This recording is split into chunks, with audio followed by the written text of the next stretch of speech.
晚间好，欢迎回到鬼影档案馆，我是鬼影，戴上你的耳机，准备迎接梦魇吧。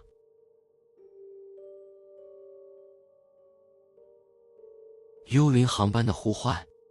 我是一名航空公司的客服专员，平日的工作枯燥乏味，无非是解决各种航班问题，比如改签、退票或者延误引起的客诉。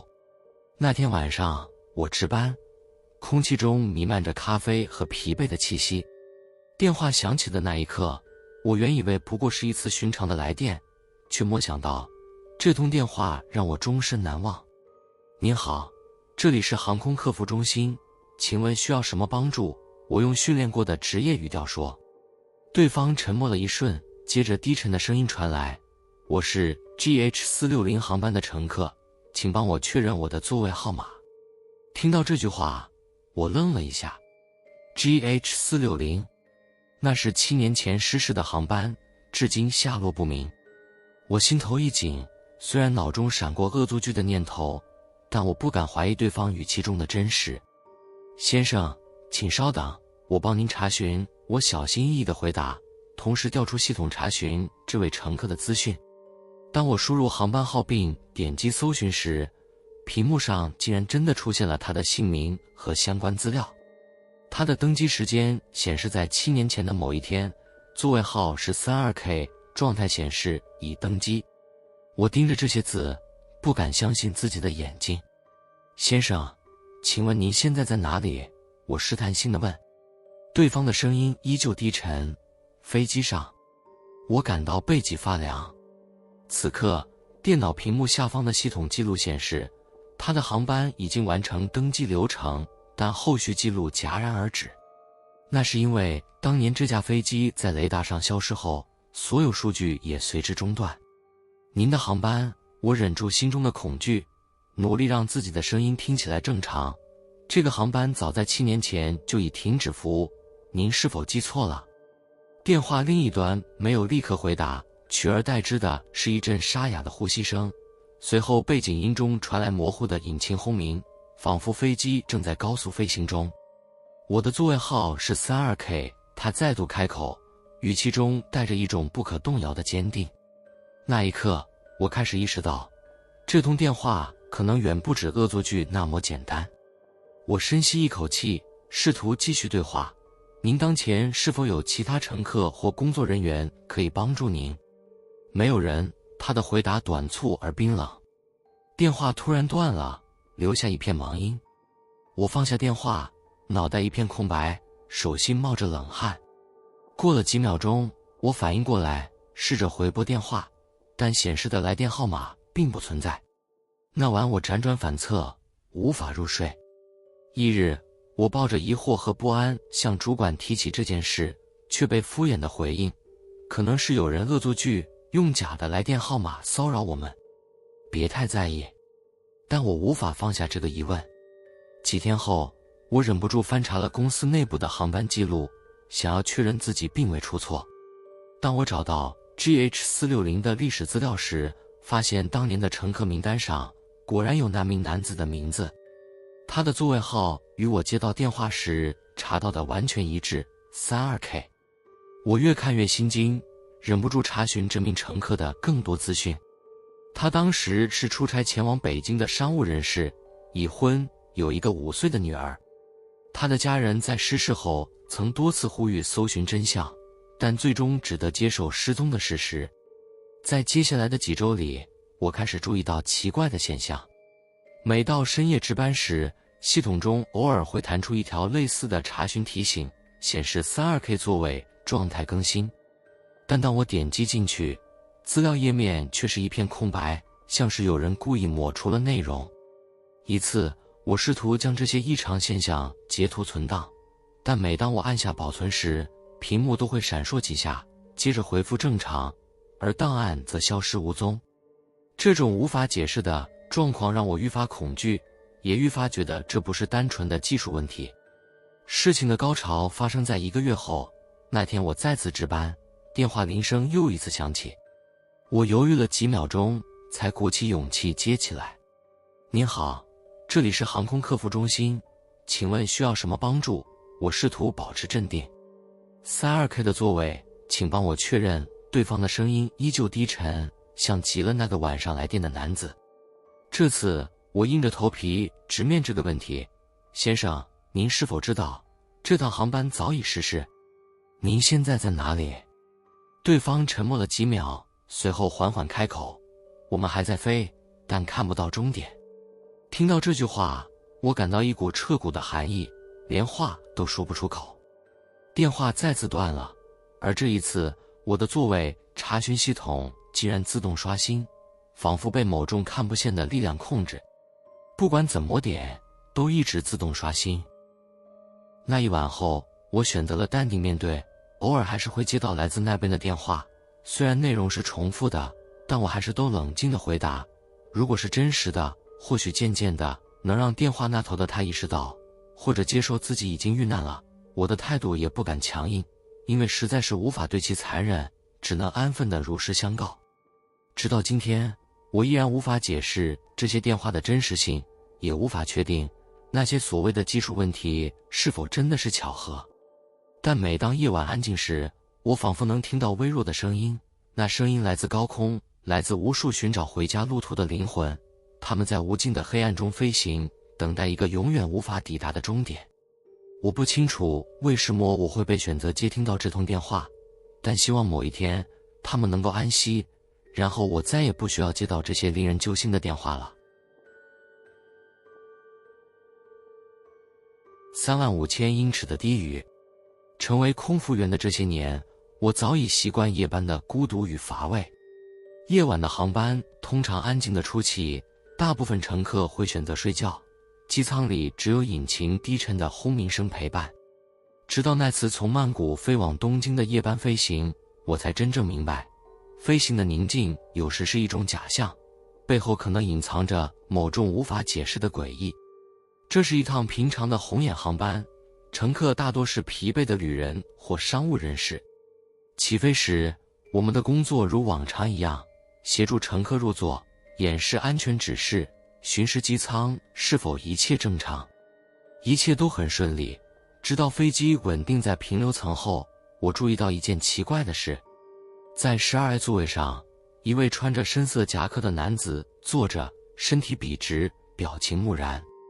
我之所以注意到他，是因为从起飞到现在，他几乎一动不动，连安全带都没解开过。我心想，也许他太累了，但直觉告诉我有些不对劲。巡舱时，我特地停在他座位旁，轻声问道：先生，您需要水或毯子吗？他没有回答，仅仅微微点头。我注意到他的脸色苍白，嘴唇几乎没有血色，像是一个极度缺氧的人。我本能地往旁边看了看，这时才发现12A 的座位应该是空的，这是一个不卖票的特定座位，属于临时使用范畴。我脑中闪过疑问，但想到可能是系统记录错误，便压下心中的不安。夜班航班的客流量通常不大，很快机舱进入一片静谧。我和同事们忙完乘客需求后，便坐回服务台小憩。不过当我再次巡视机舱时，那个座位却空了，12A 的男子不见了。有人从那个座位起身了吗？我压低声音问一位同事。他摇了摇头，表示从起飞后就没见过有人坐在那里。我隐隐感到一股寒意，想着也许是乘客起身去厕所，于是朝后舱走去。但机舱的厕所全都亮着绿灯，显示空闲，并没有任何人使用。我回到服务台，开始查乘客名单，想确认12A 座位上的信息。然而，名单显示那个座位确实是空的，并无登机记录。不久后，异常情况再次出现，服务铃接二连三地响起，集中在12A 周围的几个座位。一名坐在12C 的女士抱怨道：刚才有人在我耳边讲话，但四周什么人都没有。您听到什么了？我努力让自己保持镇定。是个男人的声音，很低沉，他好像在说：帮我打开安全带。他的语气中透着惊慌，双手捂住耳朵，像是想屏蔽那些声音。我强忍住心中的恐惧，回头看向12A。那里依旧空空如也，但座位的安全带已经解开，仿佛有人刚刚从那里站起来。我赶紧叫来同事，两人一同检查机舱，确认每位乘客的状态，并试图平复大家的情绪。然而，状况并未结束。广播系统忽然出现短暂的沙沙声，像是有人尝试启动对讲机。机长透过内部通讯确认我们是否在操作，但事实上，机舱内没有人碰过任何设备。我们再一次查看驾驶舱，确认没有异常，但心中的不安已经到达顶点。直到飞机降落东京的那一刻，我才终于松了口气。当所有乘客下机后，我和其他工作人员留下来检查机舱，想要找到一些合理的解释。然而，当我们走到 12A 座位时，座椅表面竟然留有一道明显的压痕，像是有人长时间坐过。我低头看去，发现座位旁的地毯上还有一个淡淡的鞋印，鞋印的方向朝向机舱门口，仿佛那个人最后离开了。回到公司后，我特地查询这架飞机的历史记录，结果让我不寒而栗。多年以前，这架飞机曾发生过一次突发状况，一名乘客在飞行中突发心脏病，在座位上失去意识，最终抢救无效。记录上清楚地标明，这名乘客当时的座位正是 12A。虽然机组人员事后为这架飞机进行了彻底清洁和改装，但不少人仍然流传着这个座位闹鬼的传闻。有些老空服员甚至会在这个座位上放置一杯水，据说可以安抚它的主人。回想起那一夜，我无法确定自己经历的是真实还是心理作用，但我知道有些事情不需要深究。从那以后，我都尽量少执勤夜班，能避就避，甚至每次登机前总会不由自主地避开 12A 的座位。这个位置看似平凡无奇，但对我来说，它承载着某种难以言喻的恐惧与敬畏。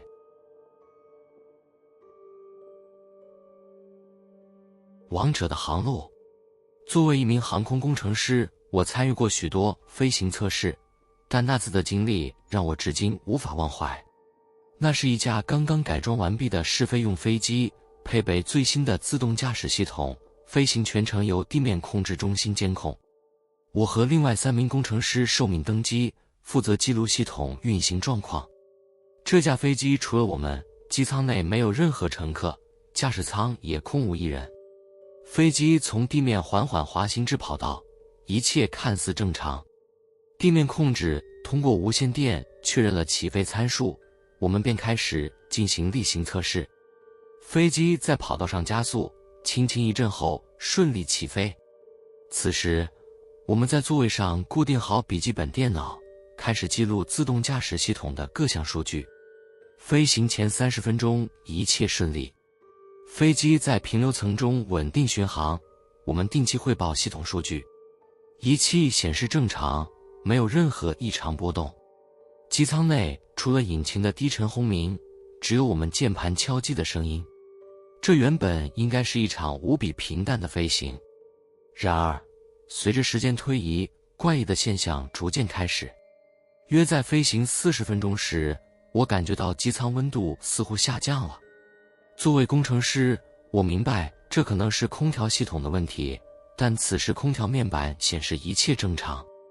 我转头询问另一名同事是否感觉到冷，他皱了皱眉，表示自己也有相同的感觉。不久后，机舱的照明灯突然闪烁了几下，随即恢复正常。我们下意识地以为是电力波动，但系统检查结果显示飞机的电力输出稳定。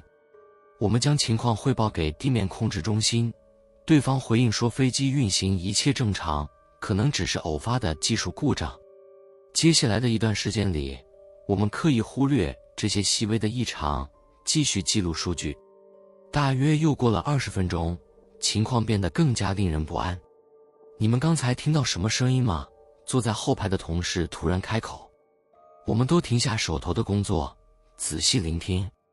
机舱内依然是引擎的轰鸣声，并没有什么异常。但他坚持说，刚才听到了类似脚步声的声响，仿佛有人在机舱内行走。为了确认情况，我们3人一起站起身，开始检查空荡的机舱。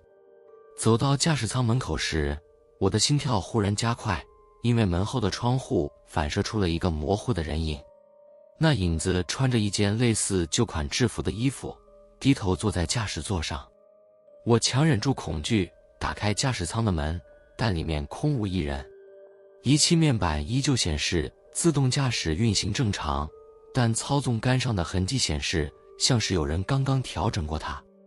我心中疑惑，其他人却显得更加紧张，纷纷建议返回客舱。就在这时，广播系统突然响起了一阵沙沙声，像是有人在用驾驶舱的对讲机试图传达什么。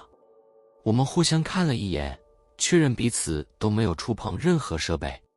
继续前进，航路沙哑的声音中断，背景音中伴随着低沉的喘息声。我们立刻将情况汇报给地面控制中心。对方查询后的回复更加让人心惊，飞机上的自动驾驶系统数据确实有几次手动操作的痕迹，但你们不是说驾驶舱里没有人吗？我们回到座位时，机舱内的气氛变得异常压抑。